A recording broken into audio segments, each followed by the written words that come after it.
दोस्तों स्वागत है आपका फिजिक्स हिंदी के इस यूट्यूब चैनल में। तो फ्रेंड्स, जैसा कि अभी क्वेश्चन मेरे पास केमिस्ट्री का आ गया है, तो फ्रेंड्स मैं आपका सॉल्यूशन कराना स्टार्ट करता हूं। तो पहला क्वेश्चन आपने सही विकल्प में किया है, जल का मोलर द्रव्यमान होता है। तो जल का सूत्र H2O होता है, जिसमें H का परमाणु भार 1 और ऑक्सीजन का 16। तो कितना हो जाएगा, 16 1 17 और एक हाइड्रोजन का 18, यानी कि जल का मोलर द्रव्यमान 18, ऑप्शन नंबर बी।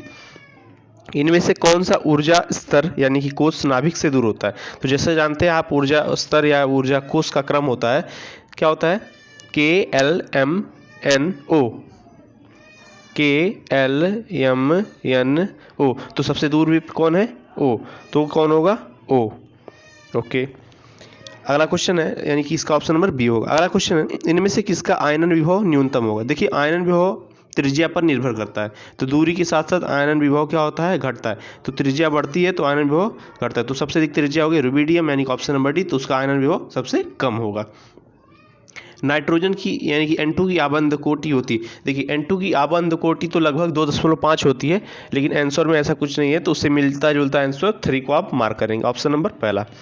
लिथियम द्वितीय समूह के किस धातु के साथ समानता रखता है। तो लिथियम विकर्ण संबंध रखता है मैग्नीशियम से, ऑप्शन नंबर बी।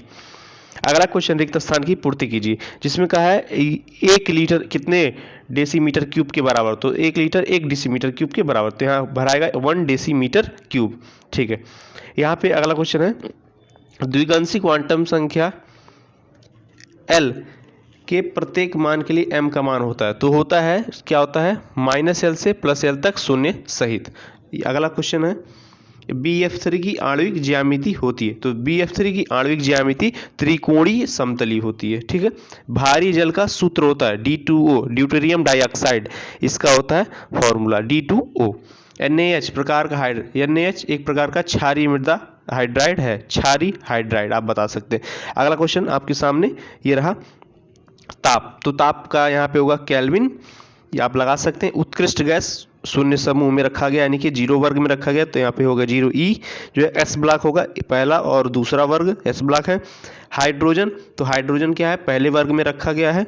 ठीक है, जल क्या होता है, उभयधर्मी। अगर वो हाइड्रोजन आयन रिलीज करता हो तो अम्लीय प्रकृति दिखाता है, और OH आयन रिलीज करता हो तो क्षारीय प्रकृति दिखाता है, यानी कि ये उभयधर्मी का हुआ।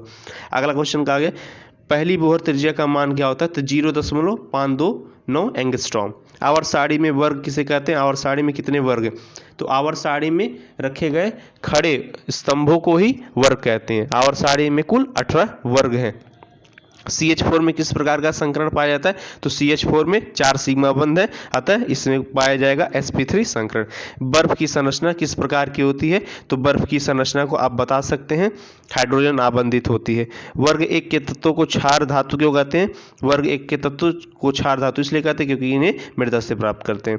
मोलरता की परिभाषा दी, तो 1 लीटर विलयन में उपस्थित विलय की मोलों की संख्या को ही विलयन की मोलरता कहते हैं। तो आप इसी तरह आप यहाँ पे अगला क्वेश्चन आप सब कर सकते हैं, पोटेशियम रुबिडियम के इलेक्ट्रॉनिक विन्यास अपने आप कर सकते हैं। आसान के सारे क्वेश्चन है, आगे इसके आगे के क्वेश्चन आप अपने मन से सॉल्व कर सकते हैं। तो सिग्मा और पाई बंध में अंतर भी बता सकते हैं कि सिग्मा बंध प्रबल बंध होता है, पाई बंध दुर्बल बंध होता है। सिग्मा बंध सिंगल बॉन्ड के बनने से होता है और पाई बंध डबल बॉन्ड के बनने से होता है। तो ऐसे आप इसको बता सकते हैं। और आगे ऐसे क्वेश्चन आसान दिए, हुंड के नियम को बता सकते हैं। हुंड का नियम, इलेक्ट्रॉन का भरने का क्रम क्या होता है कि एक एक करके इलेक्ट्रॉन कक्षाओं में भरते हैं, यही हुंड का नियम है। आप इसे बता सकते हैं। S ब्लॉक और P ब्लॉक में अंतर बता सकते हैं। S ब्लॉक में सभी क्षारीय मृदा धातु को रखे गए, P ब्लॉक में धातु अधातु उपधातु को रखा गया। S ब्लॉक में कुल 2 वर्ग हैं, जबकि P ब्लॉक में कुल 6 वर्ग हैं।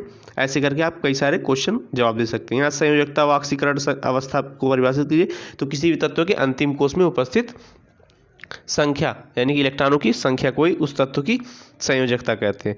यदि इलेक्ट्रॉन निकल जाते हैं तो उनके ऊपर आने वाले आवेश को ही उनकी ऑक्सीकरण संख्या कहते हैं। संयोजकता को आप परिभाषित कर सकते हैं, आसानी से बोल सकते हैं कि किसी भी तत्व द्वारा या अन्य यौगिक के साथ बंध बनाने की क्षमता संयोजकता कहलाती है। विद्युत संयोजी बंध का एक उदाहरण NaCl है। सोडियम आयन और क्लोरीन आयन एक दूसरे से जुड़ेंगे सोडियम क्लोराइड में। तो ये क्वेश्चन है आपके केमिस्ट्री के। थैंक यू फॉर वॉचिंग, और कोई जवाब होगा तो आप जरूर कमेंट में दीजिएगा। तो ठीक है friends, okay, bye bye, very very thank you, love you guys, bye bye.